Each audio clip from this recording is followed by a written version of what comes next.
Saking negara Ndorowati kok sampun kepethuk kali rombongan napa niki Paman? Kok enten warokipun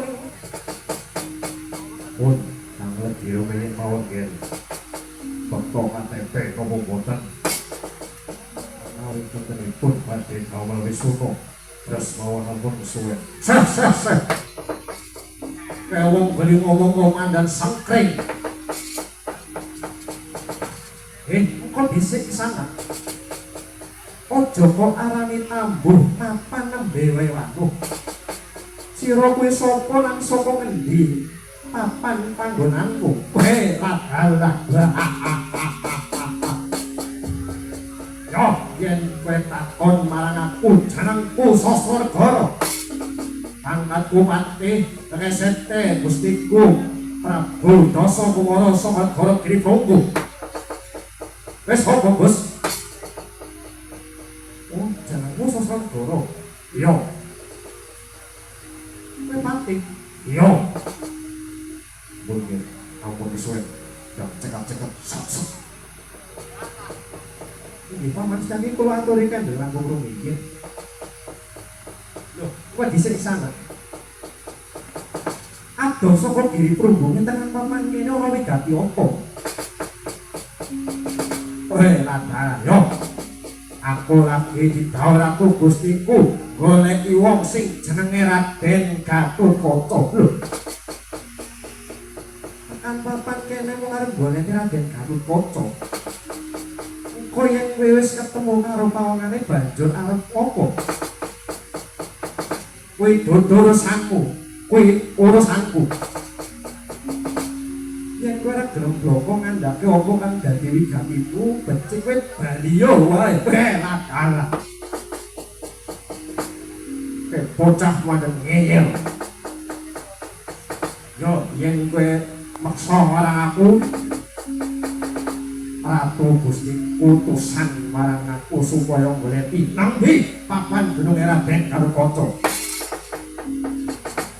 Kok yen wis ketemu karo Raden Gatotkaca arep tak bondo tangane tak pincong sikile tak tukel gulune. Lho.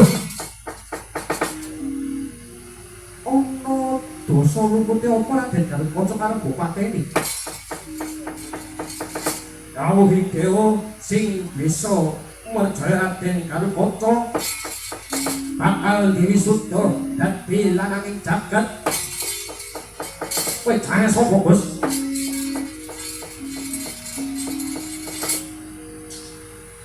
Suwen. Loh, Paman iki badhe tindak pundi? Konen eskan.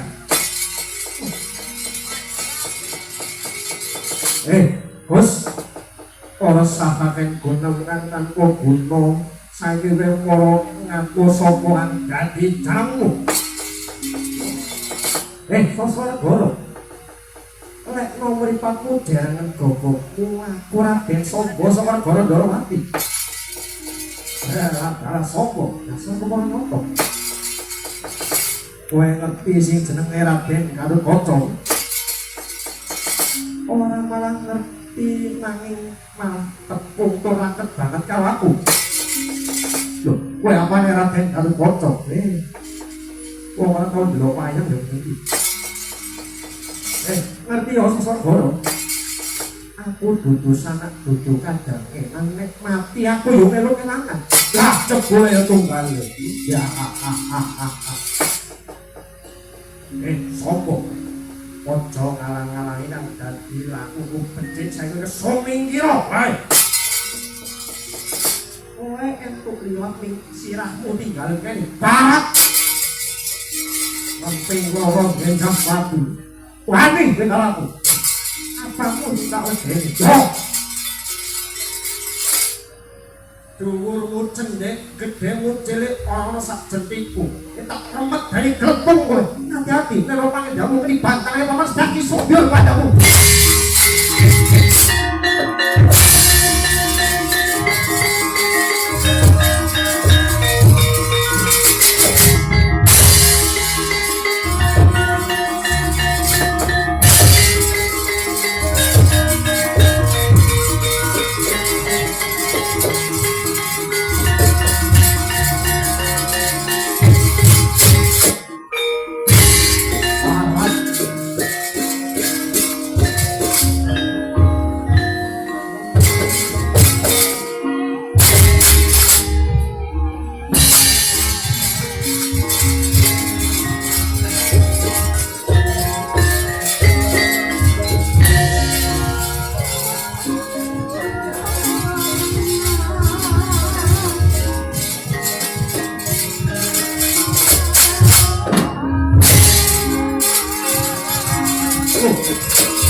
wae.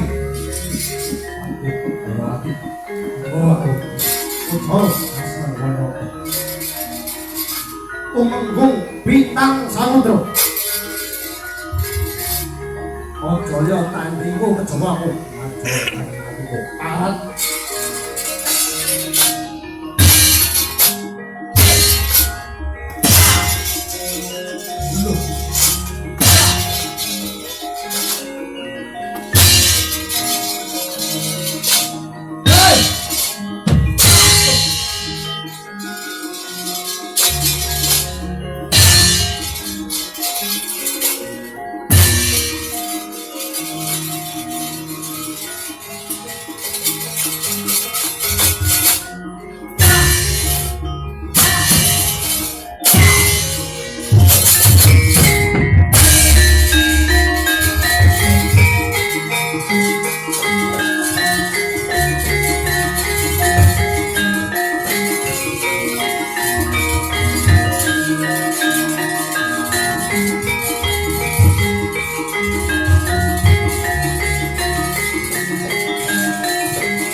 aduh, aduh, aduh, opo, aduh pun, siwasan doro, aduh, siwasan piye?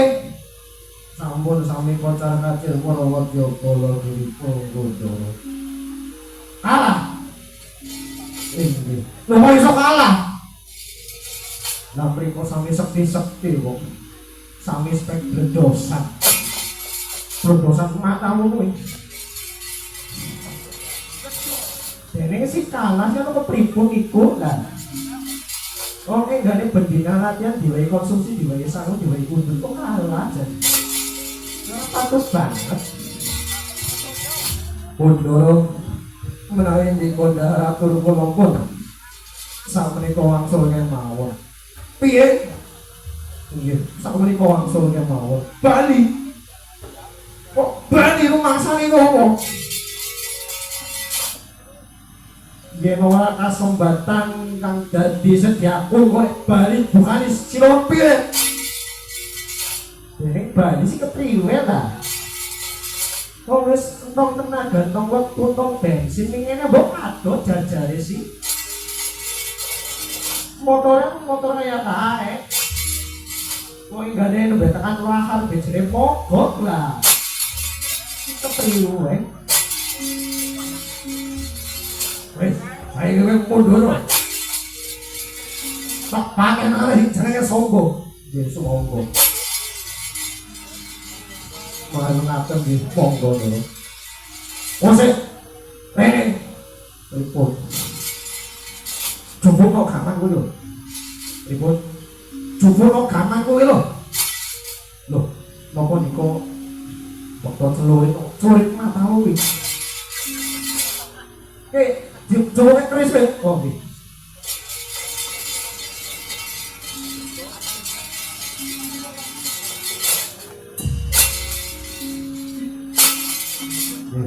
Monggo lho. Panjenengan paranon mboten. Paranon kok. Iki wis jam piro wis rasah mundur. Nggih. Sok bilung pinggir tak patenane jenenge Sangga.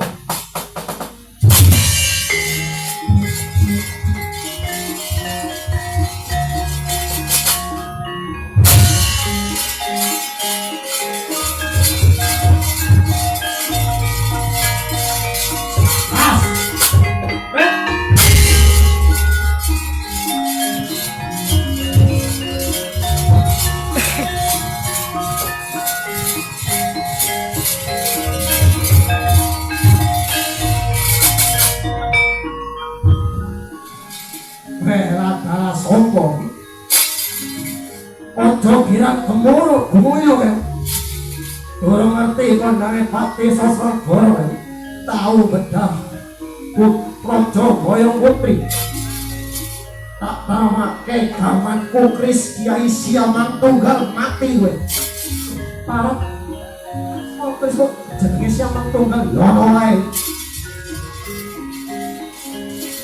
Coba oke, cobanen mati ning aku.